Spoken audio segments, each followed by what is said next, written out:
రెండవ భాగముగా మనం మాట్లాడుకుందాం. పోయిన వారం మాట్లాడుకునే కూడా కొన్ని జ్ఞాపకం చేసుకుందాం. పౌలు గారు ఏ స్థితిలో మనం పిలబడ్డామో అక్కడే ఉండుట మేలు అన్నాడు. ఇది నా తాత్పర్యమే తప్ప ఆజ్ఞ కాదన్నాడు. దానిలో ఉన్న భావం ఏంటో కొన్ని విషయాలు మనం నేర్చుకున్నాం. పౌలు గారు అన్న మాట ఇప్పుడు గనక మనం ఆలోచిస్తే ఇది కరెక్టే అనిపిస్తుంది, ఖచ్చితం అనిపిస్తుంది. వివాహము చేసుకోవద్దని చెప్పలా, దేవుడే వివాహం చేశాడు ఆది మానవులకి, దాన్ని పరిశుద్ధంగా నిర్వహించాడు. బాధాకరం ఏంటంటే ఇప్పటికి కూడా ఎందుకు చేసుకుంటున్నారో తెలియకుండా చేసుకుంటున్నారు వివాహానికి ఒక క్రైటీరియా పెట్టుకున్నాడు మనిషి. వివాహం చేసుకోవాలంటే వయసు రావాలనుకున్నాడు. ఆ వయసు వచ్చిన తర్వాత వివాహం ఆగిపోతే దిగులు మొదలవుతూ ఉంటుంది. అంటే వాళ్ళ ఎస్టిమేషన్ ఏంటంటే వయసు వివాహానికి క్వాలిఫికేషన్ అనుకున్నారు. తప్పు కాదు, అదొక భాగం. రెండవది వివాహానికి ఎడ్యుకేషన్ అనుకున్నారు. ఎడ్యుకేషన్ పూర్తి అయిపోయింది కదా, అక్కడ నుంచి మొదలవుతాయి వివాహ ఆలోచనలు. మూడవది సెటిల్డ్గా బిడ్డలు చేసేస్తే పోలా అనుకుంటున్నారు. దానికి రకరకాలుగా వేట మొదలవుద్ది. లోకంలో తీరు మాట్లాడుతున్నా, మీలో ఈ తీరు ఉండకూడదని మాట్లాడుతున్నాడు దేవుడు. రకరకాల వేట మొదలవుద్దని ఇక దేవునితో సంబంధం లేనట్టు వెళ్ళిపోతారు వివాహం విషయంలో. అవన్నీ మీకు హైదరాబాద్ ప్రసంగాలు విన్న తర్వాత మీకు అర్థం అవుద్ది బాగా. ఇప్పటికే చాలా అర్థమై ఉండాలి. ఎన్నెన్నోసార్లు అక్కడక్కడ మాట్లాడుకుంటూ వచ్చాం మనం. కానీ ఒక లైన్లో మనం వెళ్తున్నాం కాబట్టి కరెక్ట్గా మీరు సెట్ చేసుకోవాలి మీ జీవితాలను. వివాహం కాని వాళ్ళకి ఉపయోగపడే ప్రసంగాలు ఇవి. అయిన వాళ్ళు ఎలర్ట్ అవ్వాలి, మన బిడ్డలకి ఎలాంటి పరిస్థితులు మనం ఉండాల్సినది ఆలోచన. ఏమీ తెలీదు. ఇంకొక అమ్మ అంటుందన్నమాట, ఏమంటుందంటే వయసు వచ్చిందండి, ఇక మా పిల్ల కంట్రోల్ తప్పొద్దు అనేసి భయపడుతున్నామండి అంది. ఆ భయంతో వివాహం చేసేస్తున్నామా? వయసుని బట్టి వివాహం చేసేస్తున్నారు, ఆర్థిక పరిస్థితిని బట్టి వివాహం చేసేస్తున్నారు, ఉద్యోగం వచ్చింది కాబట్టి వివాహం చేసేస్తున్నారు. ఇవన్నీ కాదండి, అస్సలాగా వివాహానికి క్వాలిఫికేషనా ఇవన్నీ కూడా తెలియకుండా వెళ్ళిపోతున్నారు. ఇది తెలుసుకోవడం కోసమే దేవుడి దగ్గర వెళ్ళాలి మనం. దైవ చిత్తానుసారంగా ప్రతి జరిగినప్పుడు దేవుడు ఎంటర్ అయిపోతాడు. ఎందుకు ప్రపంచంలో కుటుంబ వ్యవస్థ పతనం అయిపోతుంది తెలుసా మీకు? పోయిన వారం మాట్లాడుకున్నట్టుగా నీకు అనుకూలంగా చేసుకున్నావు నీ పిల్లలకి వివాహం, వీళ్ళకి అనుకూలంగా కోరుకుని చేసుకుంటున్నారు వివాహం. కేవలం దేహ సంబంధంగానే మాత్రం ముద్ర వేసుకున్నట్టుగా ప్రవర్తిస్తున్నారు వీళ్ళు. చాలా బాధ్యతలు ఉంటాయి, చాలా పోరాటం ఉంటుంది అనే విషయం చెప్పింది ఎవరు? వాళ్ళకి అవగాహన ఇచ్చింది ఎవరు? సిద్ధపరిచింది ఎవరు? అందుకు కాదు, చిన్న చిన్న గోరంత పోయేది గొడ్ల వరకు వెళ్ళిపోతున్నాయి. కుటుంబ వ్యవస్థ అంతా కూడా నాశనం అయిపోతుంది. అందుకే చెబుతూ ఉంటా, అన్ని వ్యవస్థల్లో కుటుంబ వ్యవస్థ అద్భుతమైనది. ఒక ఆర్థిక వ్యవస్థ పతనం అయితే మళ్ళీ పుంజుకోవచ్చు. ఒకప్పుడు రతన్ టాటా గారి ఆర్థిక పరిస్థితి డౌన్ అయిపోయింది, కంపెనీ దివాళా తీయాలి, అమాంతంగా రేజ్ అయిపోయింది కదా, సమస్య కదా అది. రాజకీయ వ్యవస్థలో ఒకవేళ పతనం అవ్వచ్చు, ఒకసారి డౌన్ అవ్వచ్చు, ఓడిపోవచ్చాము, మళ్ళీ గెలుస్తారు. వ్యాపార వ్యవస్థ, అన్ని వ్యవస్థలు ఏదో రకంగా పుంజుకుంటాయి. కానీ కుటుంబ వ్యవస్థ పతనం అయితే మళ్ళీ కట్టుకోవడం చాలా కష్టం. ఆ కుటుంబ వ్యవస్థ గురించి చెప్పేవాళ్ళు లేకపోవటం వల్ల, చెప్పినా వినని పరిస్థితి వల్ల కొంతమంది లాస్ అయిపోతున్నారు, నష్టపోతున్నారు, కష్టాలు పాలైపోతున్నారు. చివరికి ఏ కారణం లేకుండానే విడిపోయి పిల్లలు కూడా దిక్కులేని వారిని తయారు చేసేస్తున్నారు. చాలామంది మేము చూస్తున్నాం సొసైటీలో, తల్లి వెళ్ళిపోద్ది, తండ్రి తాగుతూ ఉంటాడు, బిడ్డలు దిక్కులేని వారు ఉన్నారు. చాలామంది స్కూల్స్లో, మా స్కూల్లో కూడా చాలా బాధేస్తుంది వాళ్ళని చూస్తే. ఏంటంటే ఏది కారణం? చిన్న కారణాలు, అహంభావాలు చిన్న. కాబట్టి ఈ విషయాలు మనం నేర్చుకోవడానికి మనం ముందుకెళ్దాం. మళ్ళీ ఆ వాక్యాన్ని తీసుకుందాం.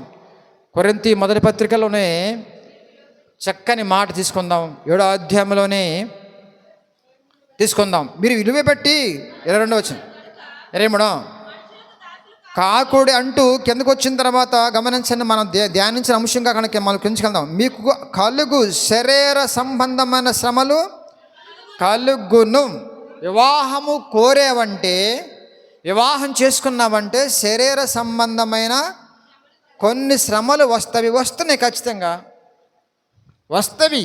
బైబిల్ వాస్తవాలు మాట్లాడింది, ఎక్కడ దాపరికం పెట్టలా, ఎక్కడ దాన్ని దాచేసి పెట్టలా, మేకప్ చేయలా.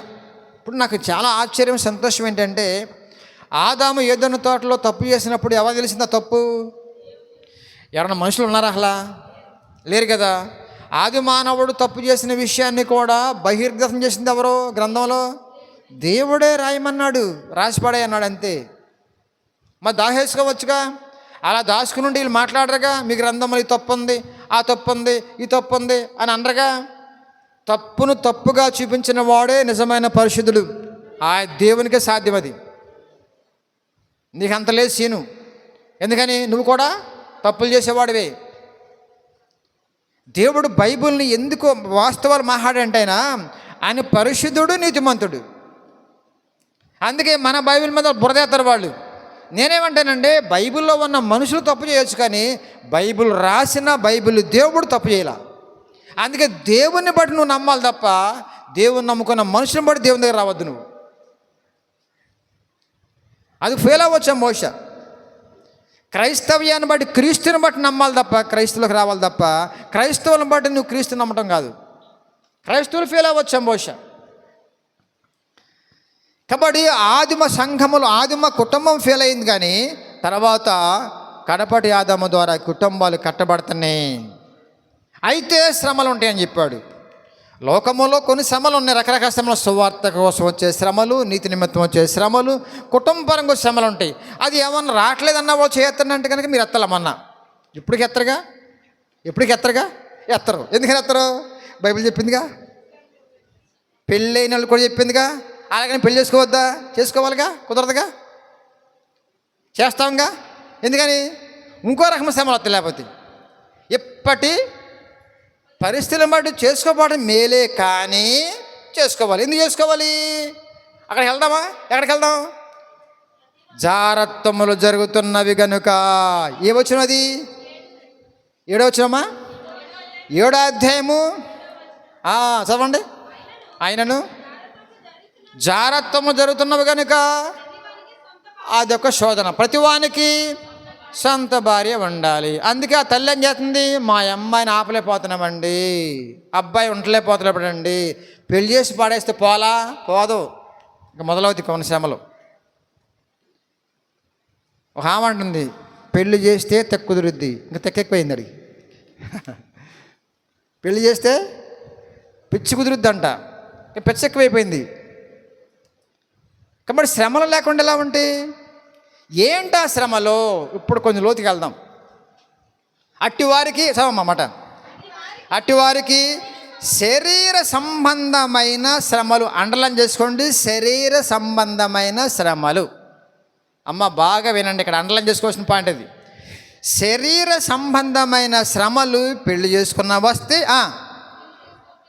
మరికొన్ని అదనంగా పడతాయి. ఎవరికి? పాప మీరు ఎలా చూస్తున్నారు, నాకు అలా అనుకోలేదు పాస్టర్ గారు. మా అమ్మ ఎంత గారంగా పెంచేసిందో, అసలు శ్రమలే ఉండవు, 2 చేతులతో సంపాదిస్తున్నాడు. అమ్మా చాలా సుఖపడతావమ్మా, చెయ్యి ఎప్పుడు ఎత్తండి, ఇప్పుడు చేయెత్తండి. మీ అమ్మని జ్ఞాపం చేసుకోండి. తిడుతున్నారా మీ అమ్మని? తిడుతున్నారా?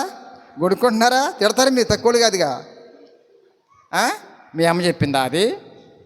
మీ అమ్మ తెలియదుగా. మరి ఆలమ్మగా చెప్పింది. ఏలమ్మా? మా అమ్మ. అందరూ హేరండి, ఆలమ్మ అని చెప్పింది. ఇలా మాయలో పడిపోయి కొట్టేసే దెబ్బతో మొత్తం కొట్టుకెళ్ళిపోతున్నారు. ఇప్పుడు కళ్ళు తెలుసుకుందాం. ఎందుకని? ఇంకేం కళ్ళు తెలుసుకుంటాం లేండి, 3 పిల్లలు పెళ్ళి చేసాం, అయిపోయింది, బతుకంతా అయిపోయింది అనకబాకండి. కొంచెం ఇప్పుడైనా సరే మించిపోయింది లేదు. యేసయ్య కుటుంబాలు కట్టేవాడు. ఏం పర్లా, నువ్వు అయిపోయింది అనుకుంటున్నావా? ఏం అవ్వలా, ఇప్పటికైనా మించిపోయింది లేదు, నానా అన్నావు అంతే, చాలేక నేను ఉన్నాగా బేడా అంటాడు అంతే. ఆయన దేవుని కనపరుచుకుందాం. శరీర సంబంధమైన శ్రమలు పెద్ద శ్రమలేనా ఏంటండి? అయ్యో, దానికి భయపడిపోయి నీ పెళ్ళి మానేతావా?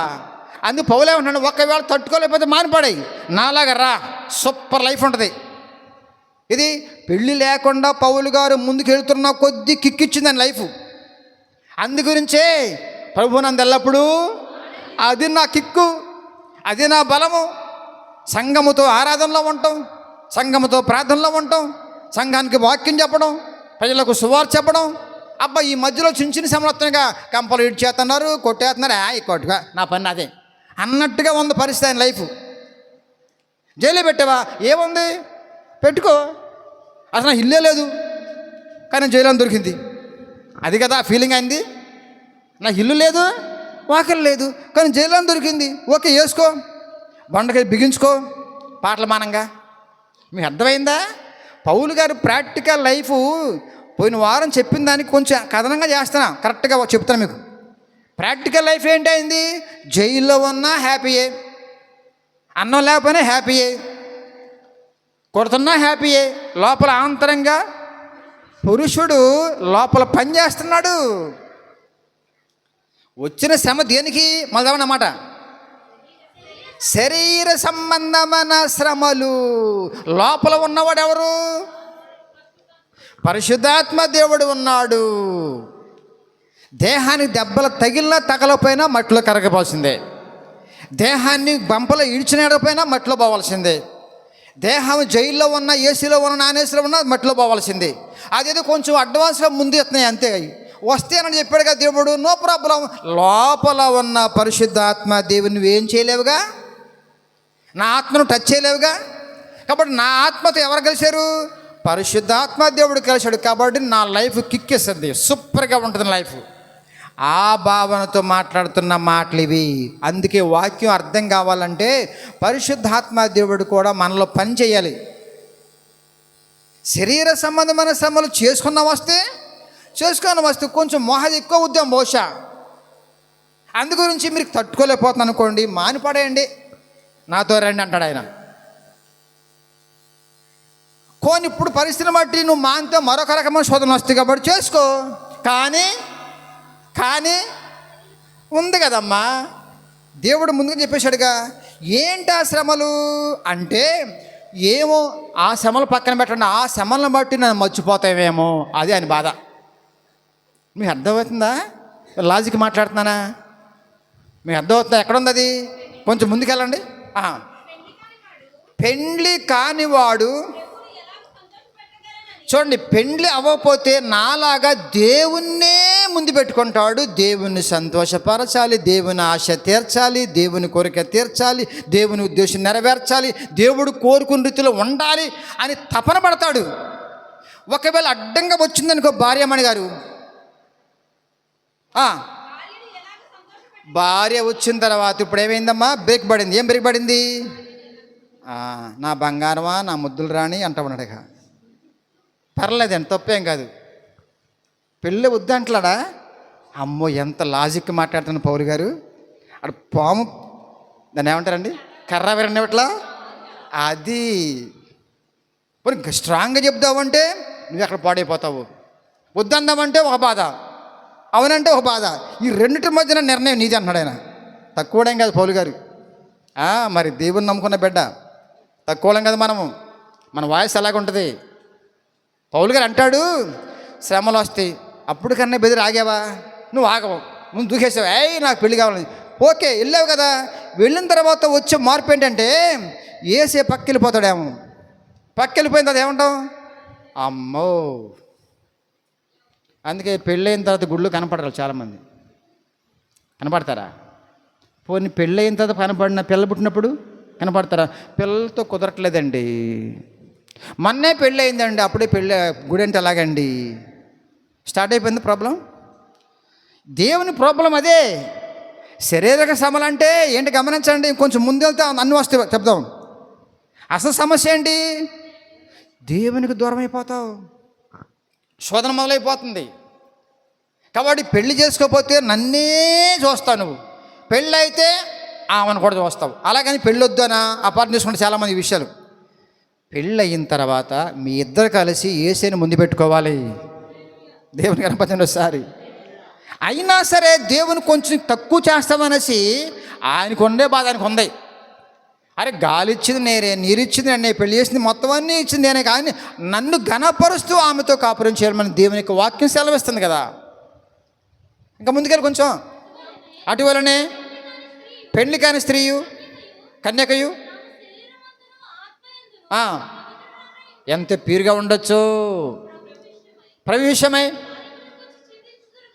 ఏ విషయమును బాధేస్తుంది ఆమెకి, దేవుని పని ఎలా చేయాలి, దేవుని పరిచయం ఎలా చేయాలి, దేవుని కోసం సువార్తలు ఎలా తయారవ్వాలని ఆ వేదన ఉంటుందంట. నిజమైన క్రైస్తవులకు ఉండే లక్షణాల గురించి మాట్లాడుతున్నాడు పౌలు గారు.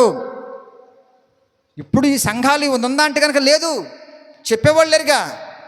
పెళ్ళి కాని యవ్వన బిడ్డలందరూ కూడా దేవుని మోసుకెళ్ళాలి, దేవుని సంతోషపరచాలి, దేవుని సువార్త సేవ చేసుకుంటూ ఉండాలి. అద్భుతమైన జీవితం ఉంది అక్కడ పడేయాలి వాళ్ళని తీసుకెళ్ళిపోయి. పెళ్ళైనది భర్తను ఎలాగా సంతోష పెట్టాలని నీవే నా హృదయం, నా హృదయం నువ్వే ఉన్నావు, నీవే నా ప్రాణం. కొండెక్కమంటావా, మైసూరు పాకం తెమ్మంటా, మైసూరు వెళ్తాను. అయ్యో, ఇది పెళ్ళైన కొత్తలో 6 నెలల తర్వాత కొంచెం అవ్వచ్చుగా, పక్కనే ఉందిగా కొట్టు. అరే మైసూరు పాకం అయింది, మైసూరు వెళ్ళాగయ్యా. ఏం జరిగింది అంటారు? యేసేపు కొసరైపోయాడమ్మా, ఆమె అసలైపోయింది. యేసేపు కొసరైపోయాడు, ఈయన అసలైపోయాడు. అంతకుముందు యేసయ్య మెయిన్ అసలైన హీరో. అంత స్వేచ్ఛ పెళ్ళయిన తర్వాత ఉంటుందా? అదే మాట్లాడుతున్నానండి పౌలు గారు. ఇంకో రకంగా అపార్థం చేసుకోకూడదండి. పెళ్ళి చేసుకోవద్దు అంటలైనా ఏముందో క్లారిటీ ఇస్తున్నాడు. అటువైపు ఏముందో పెళ్ళక ముందు, పెళ్ళి అంతా ఇటువైపు ఏముందో క్లారిటీ ఇస్తున్నాడు. నిర్ణయం నీదే. ఇంకా ముందుకెళ్తావా? అమ్మా అడ్డంగా రావట్లా, అపార్థం చేసుకోబాడు. నన్ను మీకు తాడేట్లా ఉరేయట్లా, మిమ్మల్ని ఆపట్లా. ముందుకెళ్ళు. యోగ్య ప్రవర్తనలై తొందర ఏమీ లేక, అక్కడ అన్నం చేసుకోండి. తొందర ఏమీ లేక. ఎందుకు తొందరపడ్డావు? నా కళ్ళ ముందే పెళ్లి చేసిందండి హామా. అరే రే ఆ పిల్లల వయసు అంతా ఇంకా రాలేదు పెద్దగా, ఆ మధ్యన మెచ్యూరిటీ అయిందంట. సరే మొత్తం ఎందుకంటే కనుక ఏమోనండి ఎక్కడ మేము బ్యాడ్ అయిపోతామని. అయ్యో, అంత నునిత భావంతో ఉన్నావా? తోసిపడేసావా బావులోకి? పోనీ ఏమన్నా దైవ చిత్తానుసారం జరిగిందా? ఆ తలం చేసింది, కట్టేశాడు, ఉరేశాడు, అంతే. ఉరి అంటే తాడు కదలేండి, ఇక సమలో ఇక కంప్లైంట్. ఇక్కడ మా ఆయన కోసం ప్రార్థించండి. అయ్యయ్యో, కొంచెం ఆగితే బాగుండేదేమో. తోసిపడేశారు. మా ఆయన అసలు ఒప్పుకుంటేగా అండి మీకు ఏం చేసి పాస్టర్ గారు అంటుంది. మళ్ళీ మీ ఆయనతో పని అంటమ్మా, ఏసే మరి ఏమవుతాడు? ఆ బిడ్డకి ఇంకా జ్ఞానం లేదే, ఆ బిడ్డకి ఇంకా సంసారం అంటే తెలియదే, ఇంకా మారు మనసు కరెక్ట్గా పరలోకం రాజ్యం గురించి విషయం తెలియదే, సంసార బాధ్యత తెలియదే, ఇంకా కౌన్సిలింగ్ లేదా, ఏం లేకుండా తోసిపడేసేవేంటి? ఇక్కడ పౌలు అంటున్నాడు తొందర ఏమీ లేదు. మీకే 30 ఏళ్ళు దాటిపోతుంది మీకే, అప్పటి వరకు వద్దండి. టీనేజ్ దగ్గర నుంచి కరెక్ట్గా వాక్యములు బలపరిచి వివాహం వచ్చేటప్పటికల్లా కరెక్ట్ కౌన్సిలింగ్ పడి వాక్యములు పెంచితే అప్పుడు దేవుడే ఆ కార్యం చేస్తాడండి. కంగారు అవసరం లేదండి. దేవునికి ఏ టైంలో చేయాలో తెలిసండి ఆయనకి. ప్రభు ప్రార్థన చేసుకుంటారు వాళ్ళు కూడా. ప్రభువా నాకు తగినట్టుగా నీకు ఇష్టమైన బిడ్డను దించు ప్రభువా, నాకు కావాలని మొరపెట్టుకుంటారు వాళ్ళు. వాళ్ళ ప్రార్థన ఏది, దాని గురించి ఆలోచన ఏది, దాని గురించి జ్ఞానం ఏది, దేవునితో అనుబంధం పెరగలేదు కదా, ఏమీ లేకుండా తోసిపడేసింది. బిడ్డ పుట్టేశాడు. బిడ్డను ఎలా పెంచుకోవాలో తెలీదు, భర్త ఎలాగ ఉండాలో తెలీదు, అత్తని ఎలా ప్రేమించాలో తెలియదు, ఏమీ తెలియకుండా గందరగోళం అయిపోయిన కుటుంబాలు. నేను ఎందుకు ఈ వాక్యాన్ని ఇంకా సాగదీస్తున్నానంటే ఇక్కడే చాలామంది అపార్థం చేసుకుంటున్నారు వాక్యాన్ని. శ్రమలు వస్తామని చెప్పాడు, వస్తూనే ఉన్నాయి. ఆ శ్రమలు వచ్చినప్పుడు కూడా దేవుని కలిగి ఉన్నాం కాబట్టి, దైవజ్ఞానం ఉన్నాం కాబట్టి దాన్ని డీల్ చేస్తాం కరెక్ట్గా. అది పిక్ స్టేజ్కి వెళ్ళిపోయింది అనుకుని దేవుడే నీకు సహాయం చేస్తాడు. ఆ యేసుప్రభు జ్ఞానం లేకుండా, వాక్య జ్ఞానం లేకుండా, ఆత్మత లేకుండా 3 ముళ్ళు ఏం చేసుకుంటున్నారు చాలామంది, 3 రోజులకే గలిబిలైపోతున్నారు బిడ్డలారా. అందు గురించే దేవుడు ఇంకా కొంచెం ముందుకెళ్ళి ఉంది అక్కడ చూడండి. ఇంకా మీ ప్రయోజనం నిమిత్తమే చెప్పుచున్నాను. వీడి ముంచిపోయిందా? అక్కడే ఉంది చూడండి. అయితే ఒక కుమార్తె విడిమించిపోయిందా ఎలా ఆమెకు వివాహము చేయవలసిన వచ్చినలా ఆమెకు వివాహము చేయకపోవట యోగ్యమైనది కాదని ఒకరు తలంచితే తన ఇష్టము చొప్పున పెండ్లి, అందులో పాపం లేదు, చేసుకున్న పాపం లేదు, చేయపోయిన పాపం లేదు. మీకు అర్థం అవట్ల వాక్యం. ముందుకెళ్ళు. పెళ్ళి వద్దనుకుంటే ఒకవేళ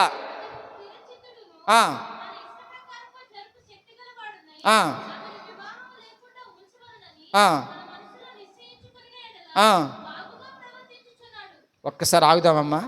ఇది అన్నది ఎవరిని? ఈ మాట చెప్పింది ఎవరికి?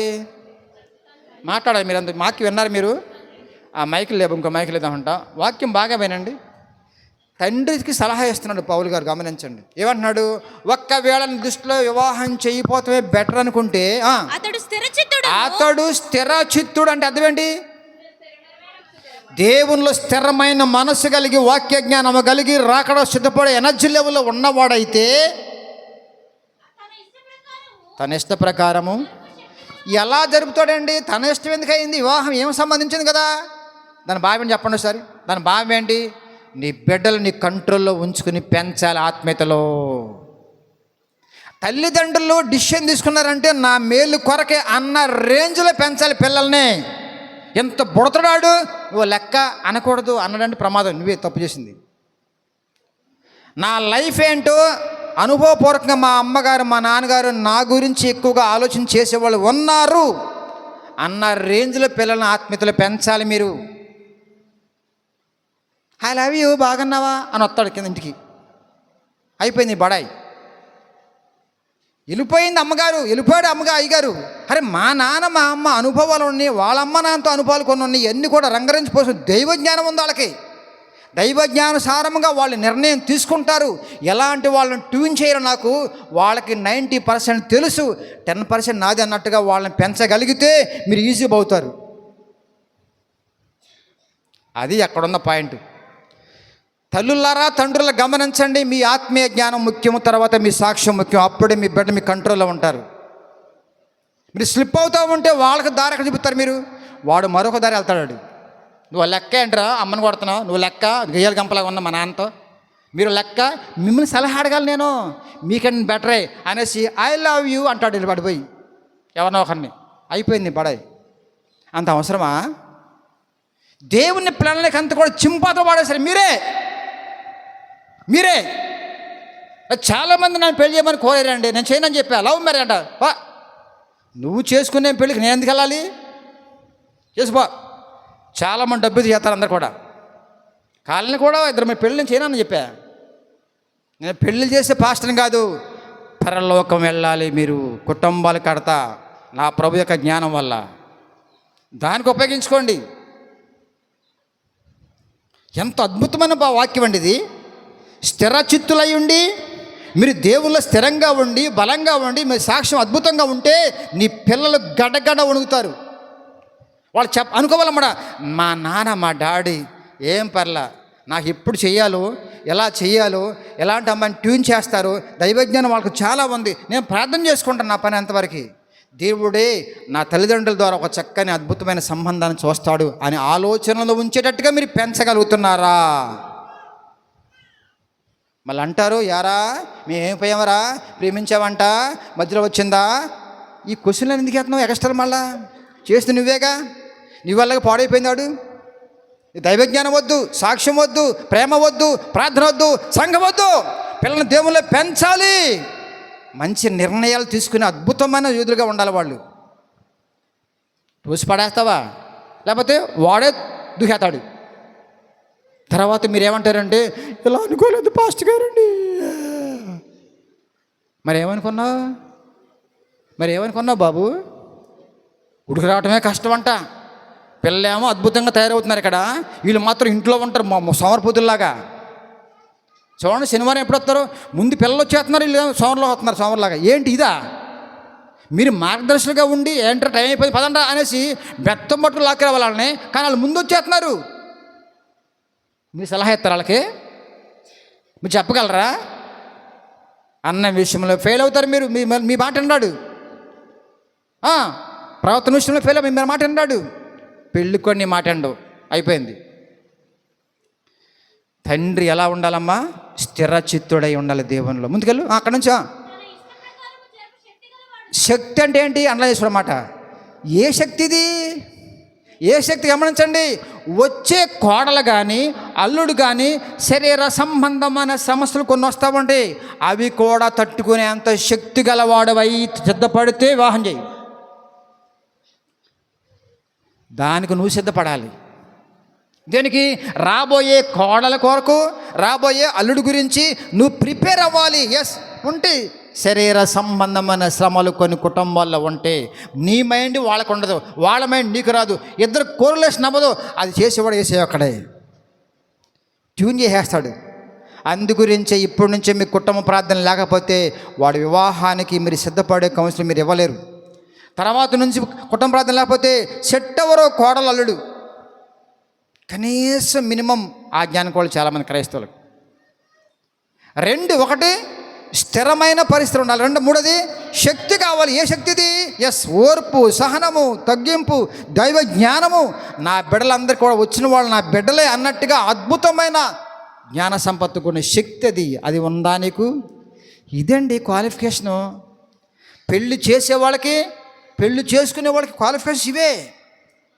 అవన్నీ పక్కన పడేసి మనోళ్ళేనా ఏమంటారు?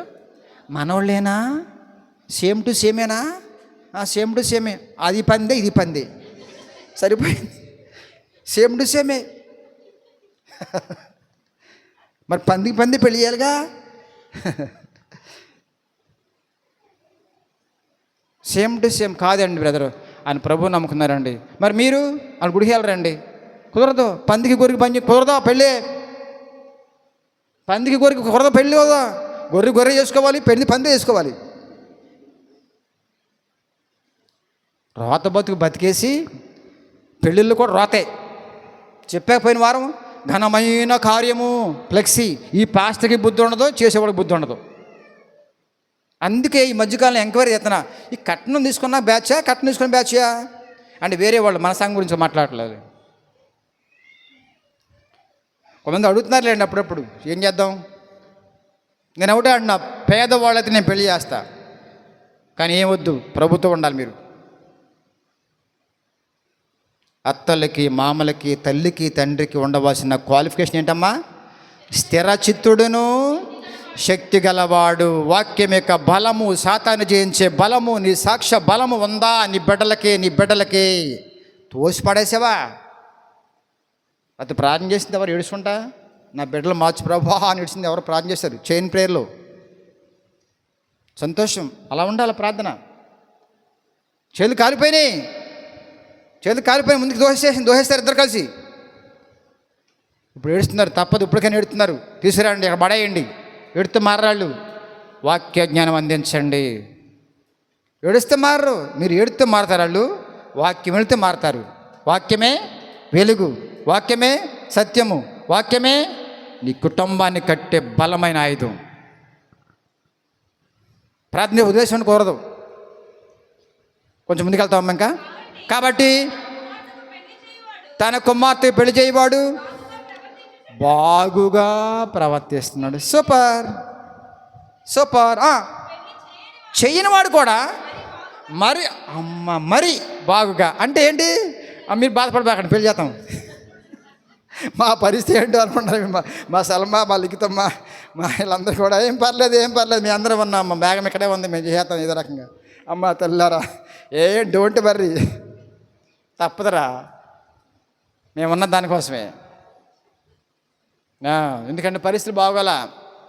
రేపు సువార్థికులుగా దమ్మున్న వాళ్ళకి వెళ్ళిపోవాలంటే కనుక సాటి అయిన సహాయం కావాలి, భర్త కావాలి పక్కన.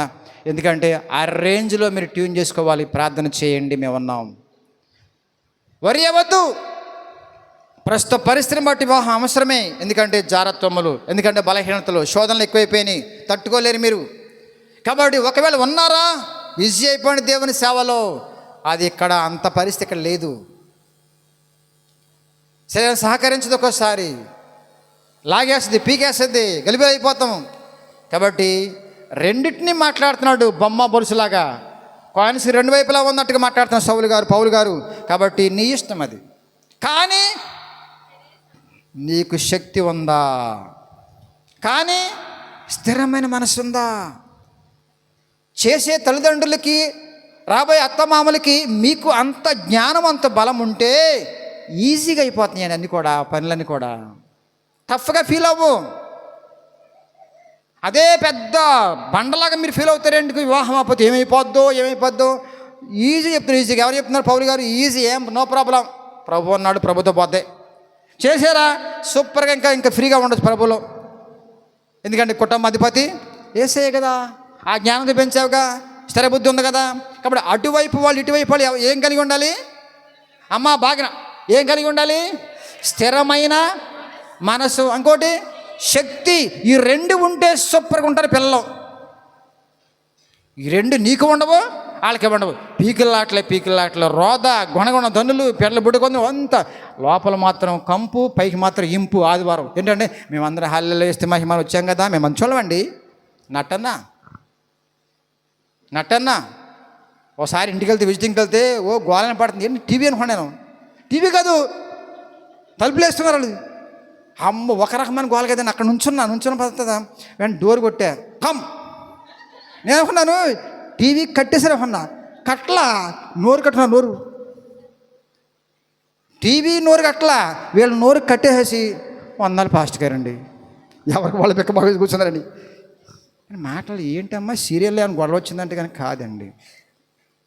కాదండి. మరి ఏం జరిగిందంటే కనుక ఈ చిన్న విషయం కూర దగ్గర వచ్చింది గొడవ. బిడ్డలారా, నటనే కాదు. ఆదివారం మాత్రం ఆమె దగ్గర బైబిల్ ఉంటుంది, అత్త దగ్గర బైబిల్ ఉంటుంది, మన దగ్గర బైబిల్ ఉంటుంది, కొడు దగ్గర బైబిల్ ఉంటుంది. హల్లెలూయా స్తుతి మహిమ పాడతారు. ప్రేమ, యేసు ప్రేమ పాడతారు. ఏది ప్రేమ? ఏది పెదాల మీద ఉన్న ప్రేమ కాదు, గుండెల్లో ఉండాలి. ఫిట్నెస్ ఉందా? చేసుకోబోయే వాళ్ళకి ఫిట్నెస్ ఉందా? చేయబోయే వాళ్ళకి కూడా ఫిట్నెస్ ఉందా? ఇది కావాలి కదా దేవుడు కోరేది. వాళ్ళు సిద్ధపరుస్తున్నావా? నువ్వు సిద్ధపడ్డావా? అసలు నా బిడ్డకి కరెక్ట్గా ట్యూన్ చేసేంత కెపాసిటీ నాకు ఉందా? అసలు లేదు. చెప్తే వెండగాడు. నీ బ్రతికే బాగోలా, స్థిరత్వం లేదు, శక్తి లేదు, ఆత్మీయ జ్ఞానం లేదు. ఎట్లా కుటుంబాలు బాగుంటాయి? యేసయ్య ప్రసంగాలు చేస్తున్నాడు, కానీ ఎక్కువగా నీకు భార్య విషయంలో భర్త, భర్త విషయంలో భార్య, కోడల విషయంలో అత్త, అత్త విషయంలో కోడలు, మాంగారి విషయంలో అల్లుడు, అన్ని రకాలుగా ఫెయిల్. ఒక్కడికి ఒక 2 మార్కులు కూడా రాట్లా. 0 మొత్తం టోటల్ గుడ్డు 0. ఈ 0+0+0+0 పెద్ద గుడ్డు 0.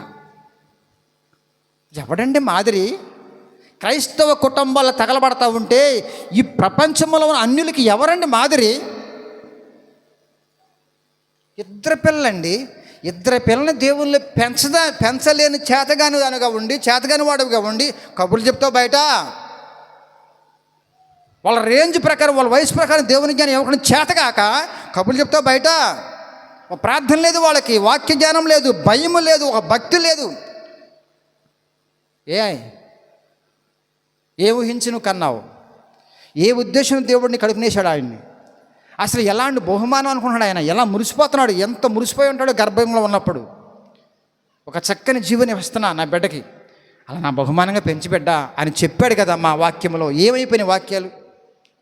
దేవుని కంటే ఎక్కువ బిడ్డలను ప్రేమించేసి, వస్తువులను ప్రేమించేసి దేవుని పక్కన పడేస్తే నీ కుటుంబం బాగుంటుందా? నో, బాగోదు. నువ్వు రాసుకో బాండ్ మీద, కోట్లు ఉన్నవాడు కుటుంబాలు పతనం అయిపోయినాయి. నా యేసు అన్న కుటుంబాలు కలకలాడిపోతున్నాయి. ఎస్, నా యేసే నాకు దొరకకపోతే నా భార్య ఎప్పుడు విడిపోయేది. నా యేసు నాకు దొరకకపోతే నా బిడ్డలు ఎప్పుడు నన్ను చంపేసేవాడు. నా యేసు నాతో ఉండకపోతే వాళ్ళు ఎప్పుడు నేను చంపేసేవాడిని. ఎందుకంటే చిక్కుబొక్కురుగా ఉంటే జీవితాలు. మొదటి నుంచి కూడా దేవుల్లో ఉన్నాం కాబట్టి అలాగ పెంచుకుంటే మీ అందరికీ మాదిరిగా ఉన్నాం. నా బిడ్డలు కూడా ఆత్మీయ జ్ఞానంలో పెరుగుతున్నారు. నా బిడ్డలతో పాటు సంఘ బిడ్డలు కూడా ఆత్మీయంగా పెరుగుతున్నారు. ఇది కదా ఆత్మీయ కుటుంబం అంటే, మంచి కుటుంబం అంటే. మీకు సాధ్యపడదా? టైం ఇవ్వగా, దేవుని టైం ఇవ్వవు. తినటం, వండుకోవడం, పడుకోవడం, లెగటం, సంపాదించుకోవడం. దేవుడు లేడు, భక్తి లేదు, వాక్య జ్ఞానం లేదు, స్థిరమైన బుద్ధి లేదు, అద్భుతమైన శక్తివంతమైన జ్ఞానం లేదు, నీకు లేదు. ఎలా బాగుంటాయి బిడ్డలారా? పోనీ ఎవడన్నా దిక్కా? ఎవరు లేరు. ఎవరు మనకు ఆధారం ప్రపంచంలో? నా కుటుంబాన్ని కట్టే దమ్మున్నవాడు ఎవడండి? నా యేసు తప్ప ఎవరు లేరు. ఆయన్నే పక్కన పడేసా నువ్వు. ముగించేసిన బిడ్డలారా, తెలుసో తెలియక కొంచెం పక్కెళ్ళిపోయాం. మన పూర్వీకులు తెలియక ఏదో పక్కన తోసిపాడేశారు. మీ బిడ్డల అన్యాయం చేయబాకండి. ఖచ్చితంగా ఏ క్రైటీరియా పెట్టుకొని మీరు ఆలోచిస్తున్నారో దాన్ని పక్కన పడేయండి. యేసయ్య నామస్ ప్రకారము మీరు దిగిరండి కిందకి. వాక్యం ఏం చెప్తుందో నా ప్రభు వారు అదే నామస్ నా బిడ్డలను పెంచాలి, ఒక దారి చెయ్యాలి. వచ్చే కోడలు కానీ అల్లుడు కానీ అద్భుతంగా మాతో ఆత్మీయం కలవాలి. అయినను శరీర సంబంధమైన ఉంటవి, నో ప్రాబ్లం, అయ్యేపాటివి. ఆత్మీయం కలిసే ఉంటున్నాం, ప్రేమ పంచుకోవడం, చిన్న చిన్న చిక్కులు వస్తామంటే హ్యాపీ, నో బీపీ. పరలోకం మన కుటుంబం అంతా ఉండాలి. అలాంటి అద్భుతమైన జీవులంగా మన కుటుంబాన్ని కట్టుకునే బలమైన వాయిదాలు రెండు. ఒకటి ప్రార్థన, 2 వాక్యం. ఒకటి ప్రార్థన, 2 వాక్యం. మూడోది సహవాసం, 4 సేవకులు. ఈ కుటుంబానికి ఆధారం ఇవేనండి. 1 ప్రార్థన, 2 వాక్య ధ్యానము, 3 సహవాస ప్రేమ, 4 సేవకులు కుటుంబం మీతో ఉండాలి. మీకు మరొకరు లేరు నాకు ఇంకా. అందుకే నా యవన కాలములో నా సేవకుని సంఘాన్ని విడిచిపెట్టలా. వివాహం అయిన నాతో పాటు నా భార్య కూడా పక్కనే తీసుకుంటే బాగుండు అనుకుంది. ఇద్దరం తీసుకుని 8 ఏళ్ళు అక్కడ నా బిడ్డలను కన్నాం. 8 ఏళ్ళు పాస్టర్ గారితో ఉన్నాం. 8 ఏళ్ళు అక్కడ పత్తిబదలో ఉన్నామండి. అక్కడే బిడ్డలను కన్నాం. అక్కడే పెద్దోళ్ళు అక్కడే పేర్లు పెట్టారు వాళ్ళకి. మా వివాహం ఆయన ద్వారానే అయింది. సేవకులు అడుగుపెట్టేంత వరకు కూడా సేవకుని సంఘాన్ని విడిచిపెట్టలా. మాకు పిచ్చి ప్రేమ ఆయన అంటే. ఎందుకంటే మా ఆత్మీయతలో నడిపించిన మహా గొప్ప అద్భుతమైన ఆత్మీయ తండ్రి ఆయన. యేసుని పరిచయం చేసినవాడు, యేసులో పెంచినవాడు, నా కుటుంబాన్ని నడిపించినవాడు ఆయన. చక్కగా హ్యాపీగా ఆయనతో ఉన్నాం. ఈ రోజు నాడు మీ అందరికీ ఆదర్శంగా ఉన్నామంటే అక్కడి నుంచి బయలుదేరింది మా ప్రయాణం. మరి నీ పరిస్థితి ఏంటి? ఒక వారం వస్తే ఒక వారం రావు. సంఘస్థులతో జ్ఞాపకం మర్చిపోయి అలా ఉండిపోతూ ఉంటావు. వాళ్ళని కనీసం జ్ఞాపకం చేసుకో, వాళ్ళతో కలవు. ప్రెస్టేజ్, అహంభావాలు ఎందుకు అంత అవసరం అంటారు బిడ్డలారా? నీకు సపోర్ట్స్గా ఉన్నది అందరూ కూడా ప్రార్థించేవాళ్ళు బిడ్డలు. వాళ్ళతో కలుద్దాం, ప్రేమతో ఉందాం, అన్యోన్యంగా ఉండి రేపటి దినాన్న మన కుటుంబాలు ఏ విధంగా కట్టుకోవాలో కట్టుకుని పరలోకంలో ఉన్నతమైన స్థానంలో కుటుంబంగా ఉందాం. అట్టి కృప మీ అందరికీ దేవుడు అనుగ్రహించును గాక.